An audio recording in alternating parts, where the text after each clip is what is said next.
చిత్ర, మనోహరి ఇద్దరు గుడి బయట మాట్లాడుకుంటూ ఉంటారు.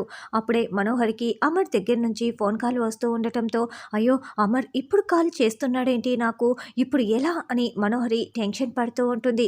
మను, స్పీకర్ ఆన్ చేసి మాట్లాడు, ఏం చెప్తాడో అని చిత్ర అంటుంది. అసలు బాగి ఫోన్ చేసి అమర్కి చెప్పేసినట్లు ఉంది. అందుకే అమర్ నుంచి నాకు ఫోన్ కాల్ వస్తుంది, అయ్యయ్యో అని అనుకుంటూ మనోహరి స్పీకర్ ఆన్ చేసి, ఆ చెప్పు అమర్, ఏంటమర్ అని ప్రశ్నిస్తూ ఉంటుంది. నువ్వు గుడిలోనే ఉన్నావా మనోహరి అని కారులో వస్తున్న అమర్ ప్రశ్నిస్తూ ఉంటాడు. అవును అమర్, ఏంటి అమర్ అని మనోహరి అంటుంది.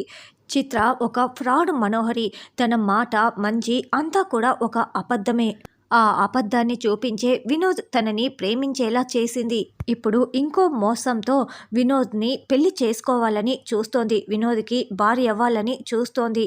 తన మోసాన్ని బయట పెట్టడానికే చిత్రం దత్తత తీసుకున్న తల్లిదండ్రుల్ని తీసుకువస్తున్నాను.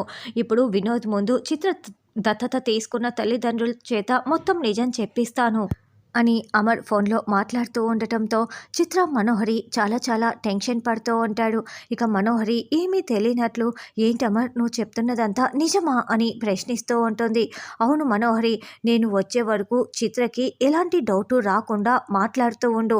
ఆ పెళ్లి జరగకుండా చూసుకో మనోహరి. నేను చిత్ర తల్లిదండ్రుల్ని తీసుకొని నేరుగా గుడి దగ్గరికే వస్తున్నా అని అమర్ చెప్తాడు. ఇక మనోహరి చిత్ర గురించి ఏమీ తెలియనట్లు, అలాగే అమర్ నేను చూసుకుంటానని ఫోన్ పెట్టేస్తుంది. ఇక అమర్తో పాటి కారులో చిత్ర తల్లిదండ్రులు కూడా వెనక సీట్లో కూర్చొని ఉంటారు. ఎవరికైతే చెప్పకూడదో ఇక వాళ్ళకే మనోహరి చిత్రకి అమర్ నిజం చెప్పేశాడు. అమర్ బాగి గుడికి వచ్చే లోపలే చిత్ర వినోద్ని మాయ చేసి తాళి కట్టించేసుకుంటూ ఉంటుంది. మరి పెళ్లి పూర్తిగా జరిగిపోతుందా అన్నది రానున్న ఎపిసోడ్లో తెలుసుకుందాం.